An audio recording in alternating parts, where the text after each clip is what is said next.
Hi, everyone. Thank you today for joining our webinar with Dr. Eric Cole and Darren Guccione, co-founder and CEO of Keeper Security. We're here to talk about how to mitigate the risk of ransomware attacks. And while you're getting settled in, I just want to let you know that we will be recording this webinar and we will send it to you once the event is over. And then you can also expect to see additional assets like our white paper and infographic. But without further ado, I'd like to give the microphone to Dr. Eric Cole and then Guccione. Thank you so much. And it's a pleasure to be here today and talk about one of our favorite topics, ransomware. Darren, welcome to the webinar. Thank you. It's nice to be here. Yeah, I know we have so much to talk about and we want to jump right in to the attacks and ransomware. But before we do that, could you maybe just introduce yourself and tell us a little bit about Keeper Security? Sure. Well, I'm Darren Guccione. I'm the CEO and co-founder of Keeper Security. We create cybersecurity software that basically runs on every type of smartphone, tablet, computer. And what we typically do is really help prevent password-related data breaches. More than 80% of the time, when there's a data breach or cyber attack that permeates a network, it's a result of weak password security or password security vulnerabilities. So using our platform, organizations can centralize login credentials in an encrypted digital vault. They can provision and maintain encrypted passwords across multiple business applications and manage their users' password habits. And this gives visibility over the entire organization and helps strengthen password security. Excellent. And is there a certain industry that you operate in, or it sounds like your solution is probably applicable across the board? Yeah, so the important thing to note, and this is great, for the company and for everybody that's attending today, is that password security does not discriminate. It permeates every size organization, whether you're large or small. It doesn't matter what industry you're in. So the bottom line is that you can benefit from this type of technology because cyber criminals, as I said, they don't discriminate. They just go right after it. And I completely agree. And we've seen the amount of cyber attacks just increasing exponentially, and especially with everything going on in the world. But in particular, it seems like ransomware is really that attack vector that's getting a lot of focus and a lot of attention. So can you provide a little overview of the evolution of ransomware as you see it? And why are we seeing such a big increase in ransomware today? Well, the first thing is, back, like if you look at 20 years ago when we looked at, cybersecurity, there was really a movement with cyber criminals to put really malware on devices. And we still see that today, right? And we've seen this migration and evolution where cyber criminals wanted to disrupt computer networks and cause problems like through viruses. Today, it's a bit different. Today, they're more concerned about earning money or creating revenue for themselves through the dark web. And now we're going to talk about ransomware and other attack vectors. But the issue that we've seen, especially this year with COVID, is that ransomware has become massive. And when you look at the history of ransomware, it really started out as a consumer threat, and it represented an aggressive evolution over the scareware attacks that would trick people into paying fake fines or buying some rogue software to fix non-existent issues. And so what happened was, over the course of time, like this was very profitable for a cyber criminal, right? But as this proliferated, more cyber criminals caught on, and they, like any market, you start to penetrate and saturate a market. So in essence, like there were only so many consumers that they could attack with ransomware. And what they determined was that, wow, the consumers are becoming smarter and more educated. They have access to, malware prevention software. They start utilizing that software. And so the attacks became less sophisticated and less successful. So they then shifted their focus to businesses, right? Both in the private and public sector, including municipalities. And we've seen that in a pervasive way. So what happens next is that we've seen this massive migration and velocity shift into the business sector. And I mean, I've seen just through the data and the reporting that we do here, the ransomware attacks this year have increased by over 400%. When COVID hit, the first 90 days, we saw upwards of, in certain areas, specifically healthcare, we saw like a 600% rampant increase in the number of attacks. And so with ransomware, they're going where the money is. It's that simple. And unfortunately, there's so many networks, as you know, just in terms of analyzing the space as we do. The problem that you have is that it only takes a few errors in internal controls, right, to let a cyber criminal in. It could be through phishing, and we'll talk more about that later. It could be through, improper patches or the lack thereof with networks. And we see this a lot where companies, they don't necessarily patch their software or do the security updates or firmware updates on a normal and successive basis. And we'll get into those. But generally speaking, ransomware is right now number one, and it is absolutely one of the biggest password security threats today. And I think everyone agrees that 2020 is probably one of the craziest years in most of our lifetimes, and we're wondering when the craziness will end. And you've mentioned numbers like 400% increase and 600%. Have we reached the peak of ransomware, or what can people expect as we finish up the third quarter and enter the fourth quarter of 2020? Is this going to get better, worse, and what does your crystal ball tell you? I think it's going to get better, but not now. I think it's going to get worse in the near term, but I think over the next 12 to 18 months, as awareness increases, and the public becomes more aware, both as a user, right, like myself or you, right, we're all users of security software, and then we bring our habits, good or bad, into an organization, and that's really important. I think that we're going to see things get worse before they get better, because cyber criminals are earning billions of dollars annually from these types of attacks. Yeah, I completely agree. It's all monetary driven.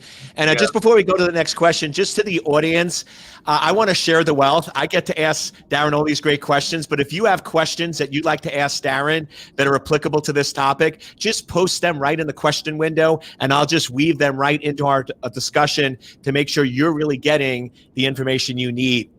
And Darren, the next thing I'd like to talk about is it seems like there's a lot of these debates out there about whether you should or should not pay the ransom, and it's all about backing up the data. But to me, what it really seems like is with Keeper Security, you're going right after the root cause problem of why they're getting infected in the first place. So to me, it sounds like instead of doing the debate of whether you should or should pay the ransom, can you sort of explain how Keeper Security takes that debate off the table and fixes the problem of getting infected? Yeah, so here's the goal. The goal is cyber criminals are extremely smart. They're well financed. They're often state sponsored, and they know most people's weaknesses, right? So they know a few things. More than 60% of the time, they realize that people tend to use the same login credentials for every website, application, and system, right? They know that passwords are very difficult to remember, right? And so what we try to do is we put a cloak of armor around your passwords, and we put a certain control in place that says, okay, the software is going to create a high strength random password for every single website, application, and system that you use. If your organization uses SSO or a single sign-on solution, our system will integrate with that to bolster that solution, because we know that those solutions typically work with SAML compliant applications only. So there's a lot of use cases out there, both from a security perspective, through end-to-end encryption, zero knowledge, zero trust, that we bolster, okay? And then on the functionality side, you want to make sure that every single digital asset that a cyber criminal could potentially permeate is covered, right? So this means every single website, application, system, and also metadata. It's really important that even metadata get protected, even sensitive files, right? We see that, in a lot of these public breaches, you'll find that, there'll be a Microsoft Word document, titled passwords that are stored in plain text on a server. Like, excuse me, like, what were you thinking, right? So we make it really easy for an organization to take that first step. You've got to bolster your password security. And then we get into other controls around delegated administration, who has access to certain types of systems and files, right? And we call that roles and enforcement policies. And we have that type of layering so that we understand like where all of the different attack vectors are going to be. And we also make sure that we monitor the dark web for that activity as well, because the dark web, most people don't realize, is really where the cyber criminals spend a lot of their time trading digital assets with each other, buying and selling stolen login credentials from public data breaches, right? And so we make sure that we monitor that transactive data to make sure that if there's ever a match between what's being transacted in the dark web with your vault, your keeper vault, or your environment, that you're instantly alerted and those passwords can continuously be rotated on an automated basis. Oh, excellent. And I know in a lot of cases when companies are dealing with ransomware, they often focus a lot on secure offsite backups, and that can get very expensive and things like that. I know there's no single solution, but in this case with Keeper Security, is it one that if you put Keeper Security on your devices, that in essence will save companies a lot of money from having to do all those other expensive back-end type storage solutions? Yes, we saw that with Garmin, right? Just because you back everything up, the Garmin breach was a breach, and those systems were offline, right, for a much longer period than what the company would have hoped for. And so let's assume that you're an organization and you're hit with ransomware and everything is encrypted and locked up, right? And then they build extensions onto those systems and tools so that until you pay, you don't get, the decryption that you need and you don't get access to your system. So let's say you back everything up and you have all that ready. If everything is completely locked up and you have to start from scratch and restore all of your databases and all of your systems from essentially ground zero, that can take days, weeks, or even months. Now, here's a very interesting metric, and it's very important. 80% of the global economy, as we know, just by virtue of COVID and what it's brought into the news, 80% of the economy is really SMB. It's small to medium-sized businesses, right? It's small office, home office, SOHOs as we call them. That's the majority of the economy. If you're hit and you're a small company by a ransomware attack, there is no guarantee that if you pay the ransom, the cyber criminals are going to unlock your systems. Okay, that's number one. Number two, there is a 60% chance, and I will say that 60% of all small businesses, this is a metric, 60% of all small businesses within the first 6 months that are subject to a massive ransomware attack are out of business just by virtue of that. They can't survive it, right? A larger enterprise has more staying power because they can take a bigger shot and they have, formal IT budgets, they have more money to spend on infrastructure and protection. So the key here is that, the awareness component is really important here, because if you're a small to medium-sized business or even in the mid-market, you have got to start thinking about these things. Like, it is absolutely of paramount importance, because the cyber criminals know that remote backups, most of the smaller organizations just don't do it. The larger ones do. They also use MSPs, as we know. We can get into that. But I would say that this software is important. It allows you to, really layer in so much friction and difficulty for the cyber criminal that they tend to just move on to the next target. Because remember, it's a volume play for them. They want low-hanging fruit. And if you're a difficult situation, they just move to the next business.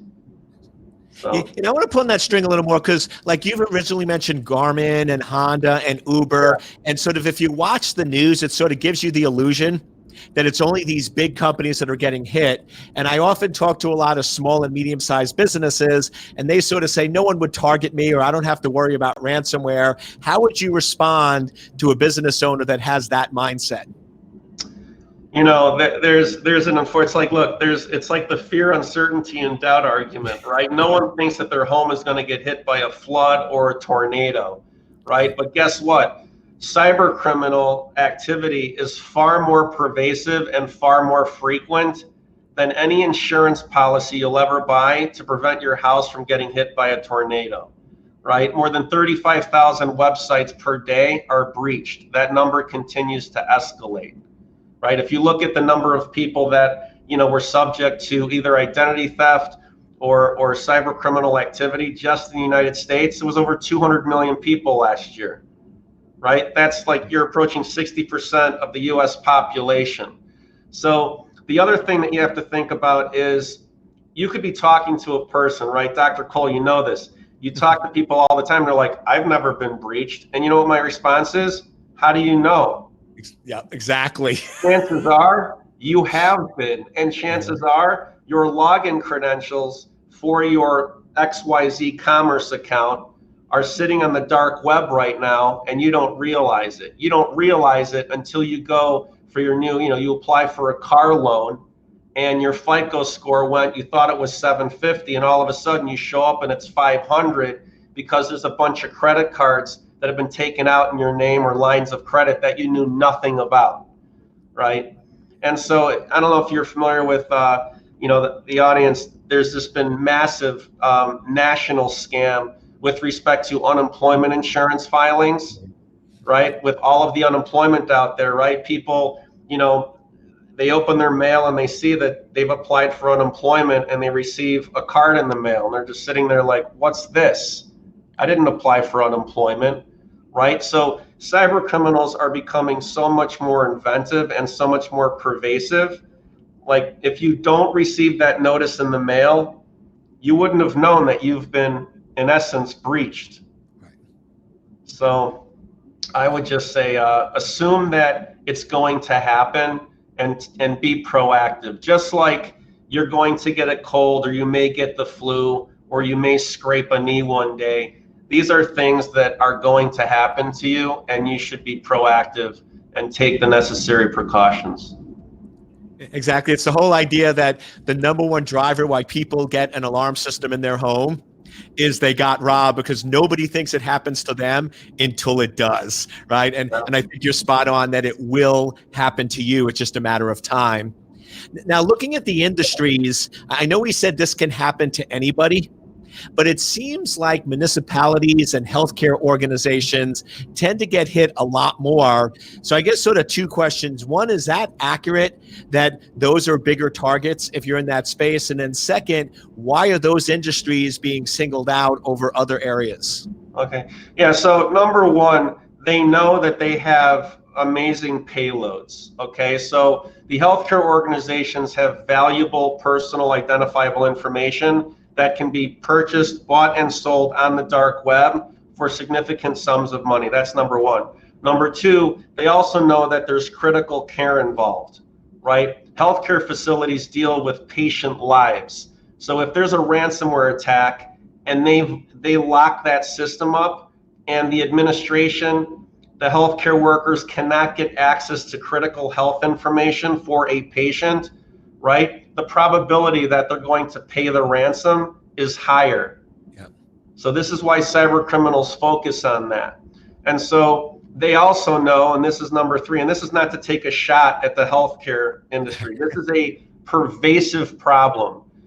The speed at which cyber criminal activity is increasing and the technology that they're using, as well as the funding that they have access to, is outpacing the adoption of new technology and process controls at these organizations. So typically what you'll see is in a breach like this, for instance, in a lot of healthcare, we see it in the government, unfortunately, right? A lot of municipalities, especially in smaller, lower funded towns where they haven't listed IT or cybersecurity at the top of the IT budget, you'll see that the cyber criminals know they're using antiquated systems. They're using software that isn't supported by the vendors anymore, right? And those types of systems that lack, firmware updates and security patches are going to be more vulnerable. So those are the ones that they're going to attack first.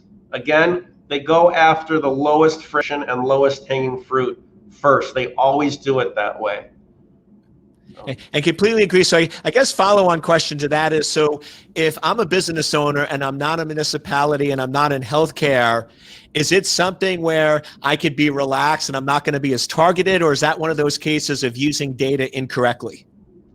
I would, it's the latter, okay. Right? You cannot assume that you are safe because, in our business, like we sell to, we have millions of users across every major industry you can think of. Again, it's not so much the industry that they target. Yes, they go after healthcare. Yes, they go after financial services. But the key is when you're talking about ransomware and password security, once the computer system's locked up, it doesn't matter what industry you're in. They know that those systems are critical to running any business. Once those systems are locked down and the information's encrypted, they're going to pursue a ransom, period.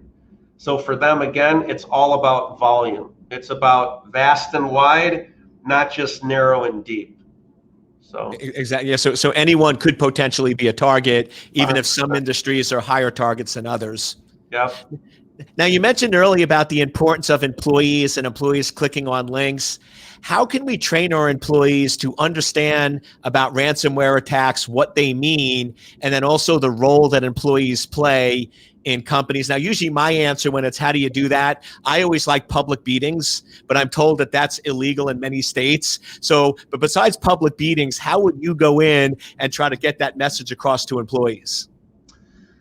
Okay, so, here's the thing. With technology, you want to do two things. You want to make sure that it's secure and it's easy to use. And then number three, you want to make sure that it's easy to provision. Okay, when it comes to employees, right, the best security software, and this is like our job as a vendor, and I always implore this, like us as cybersecurity vendors, when we meet at RSA every year, there's always there's a few key things, right, that you want to do. There's always some weird resistance that we see. We think it's weird, but it's actually human nature. There's a resistance to security software with most individuals that have to use it, right? Because typically there's an inverse relationship between ease of use and security. The more secure a system is, the more authentication steps you have, and the more difficult and time consuming it's going to be when you're transacting with it. So we work really hard to make it really easy, bring security and productivity together. And when you talk about employees, you have to run phishing simulation software. You have to do it, and you have to do it monthly, continually, right? Because you would be so shocked. We run it here in our company, and we make sure that if somebody clicks on a link that winds up being malicious, we, confidentially approach them. We'll talk to them and say, here's where you failed. Here's what to look out for. And it typically takes one time for that team member to never click a malicious link again. And so you have to continually train, because cyber criminals use phishing as a primary attack vector to get access to login credentials. Once they have login credentials, they then, if I permeate one system and I know that this particular company is not using a password security solution, then chances are there's a 60% chance, right? Because people use the same login credentials for every single website, application, and system, they're going to be able to permeate other parts of the network. So even with all that training on the users, the potential for an organization to get hit with ransomware is still fairly high. So when a company becomes aware it has been victimized by ransomware, what is the first thing they should do at that point? That's an interesting question. So number one, you obviously want to have an internal assessment. You have to assess its incident response. So you need to assess, what's been either compromised, what's been locked down, do a complete assessment, and then you have to figure out a communication plan. Now, hopefully, and this is now a reactive approach, you hope that the company that has been subject to this has done a complete and thorough assessment, right? And an emergency incident response plan. This is more on the proactive side, and we'll get into this, but being on that side of the equation is an awful part of the equation to be on. When you have to react to a ransomware attack, you have to assess what's been taken, what's been locked down. You have to figure out perhaps if you've been subject to a 0-day attack, because it may not just be ransomware. You know, cyber criminals, we see this so much that cyber criminals have, let's say, breached the network. They've been in the network for upwards of 6 months to a year, stealing and or obfuscating tons of information, right? IP theft is huge when it comes to this type of, cyber criminal activity. So at the end of the day, you got to do a complete assessment and then go from there. And then of course there's the reporting element, through the local, state, and federal authorities. And then depending on what has been taken or seized, you may have a public disclosure requirement. Now, you bring up a great point, because one of the aspects of ransomware, because your data is not accessible and they're asking for a ransom, it's visible, but that could be the tip of the iceberg. You could have a lot more impact below that you just don't see, or you're not visible of at that point. So during that answer, we were sort of talking about the after the fact, but you mentioned the importance of proactive and prevention. So what are some of the tactics to prevent ransomware in the first place, mitigate that threat, and where does Keeper Security fit in with that approach? Okay, so the first thing, I'm a huge proponent of SOC assessments. A statement of controls assessment, a type 1 and type 2 assessment of your confidentiality, security, and privacy controls. It's going to test and audit your internal controls across the entire organization, all of your infrastructure, how you protect information internally, how you protect customer information from A to Z. I think that is extremely important. Number one, it's going to put the organization into a very important mindset. The biggest issue that we see with cybersecurity weaknesses at a company is that they don't prioritize it.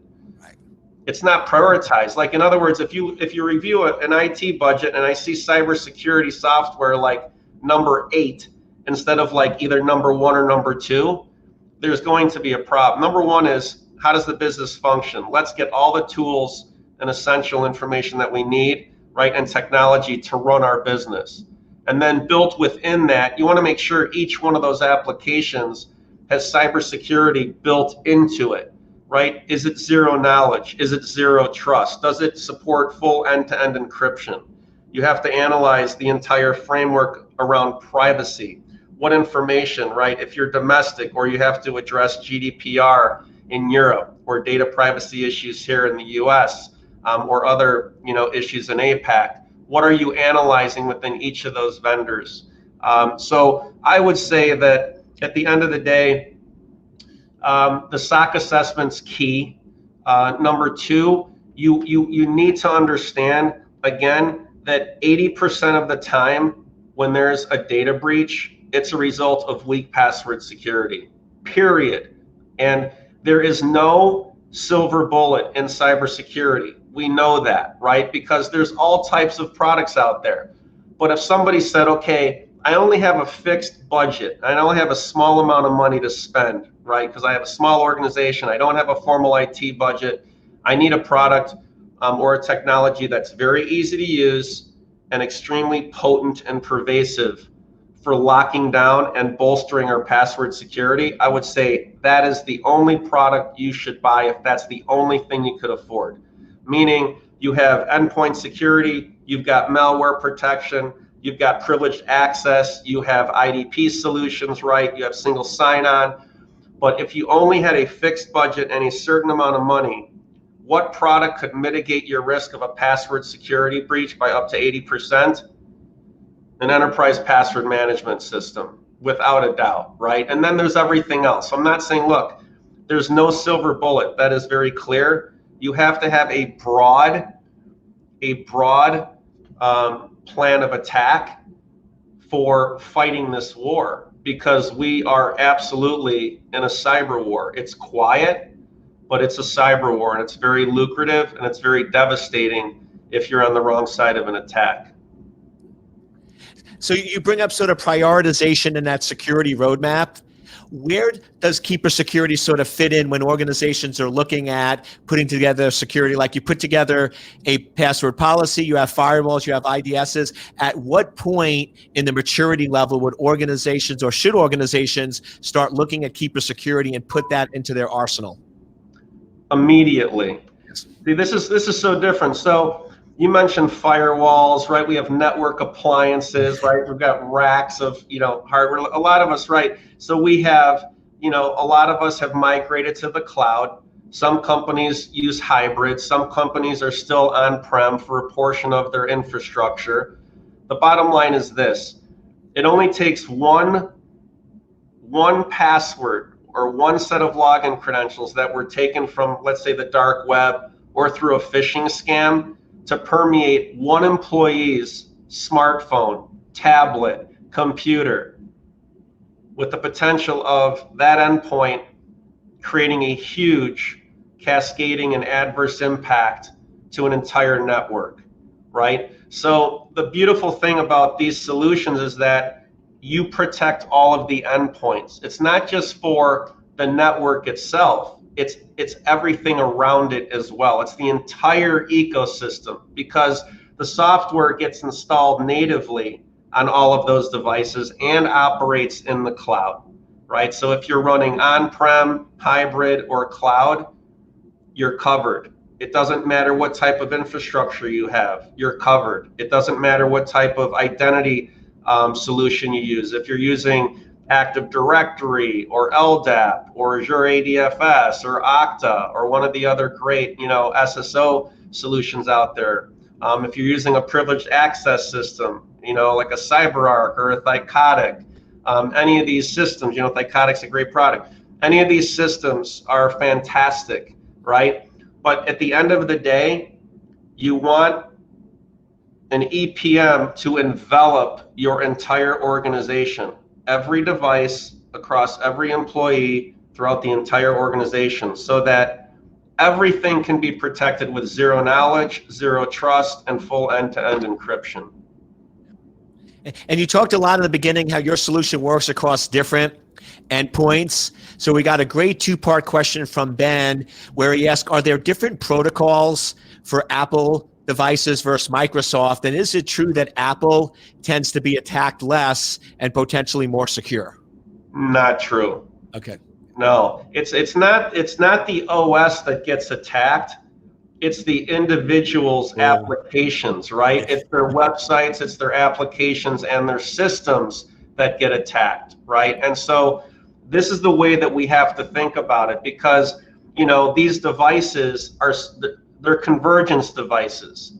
Every one of these devices is a convergence device, right? So yes, the devices have a nominal layer of protection. That's not what we're concerned about. What we have to protect against is the massive attack against cloud and native applications running on those devices, right? That those devices require a username and password, even single sign-on. When I log into an SSO, right, it still requires either a username and password. It may require a biometric, but at the end of the day, the biometric is traditionally, we know, calling upon a set of login credentials, right? Because we talk about convenience methods and how they're utilized all the time. But at the end of the day, that's really what it's about.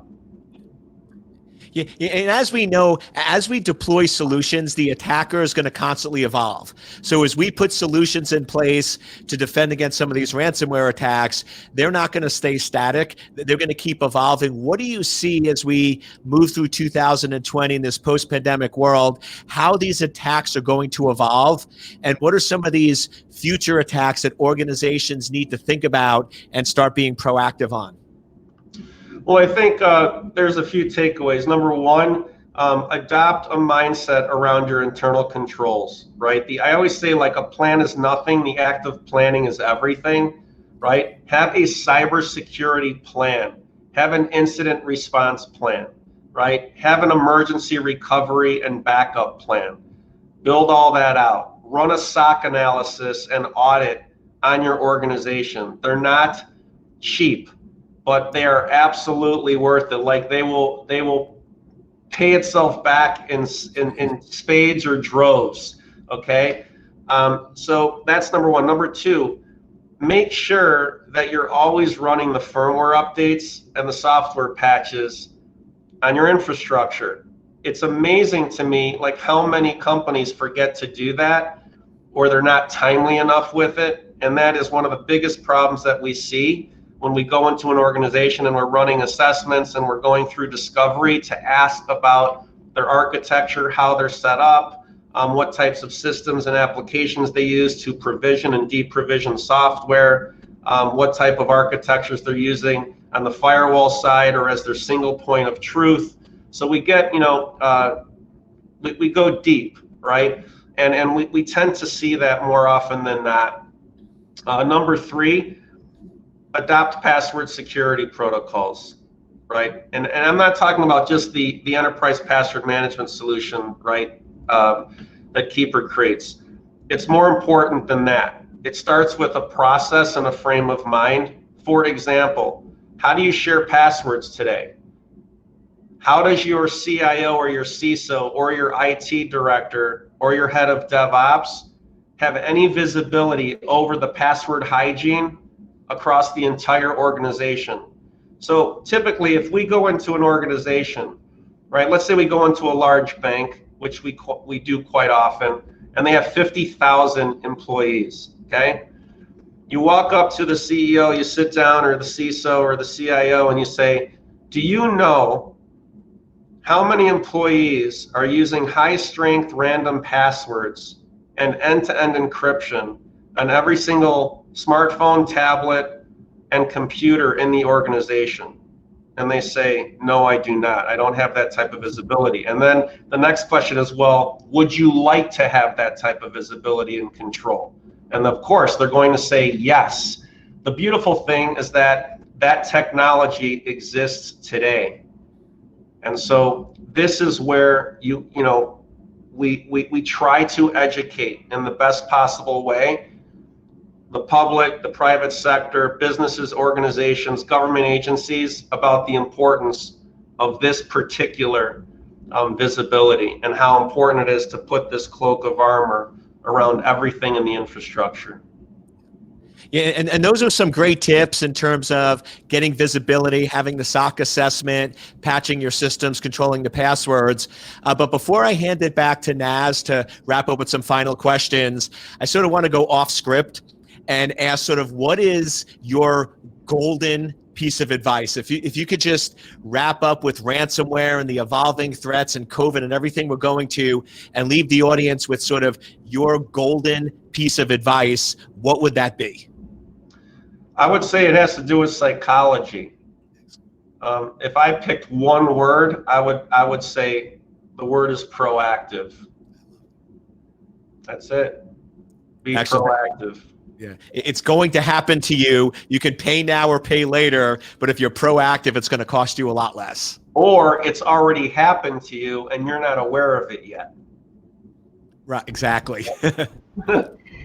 Thank you so much, both Darren and Eric. That was very insightful, and we do have some questions. And Darren, I guess what you can answer is, once a company has a ransomware attack, how do they calculate the damage? How do they figure out how much it costs them, and where should they look?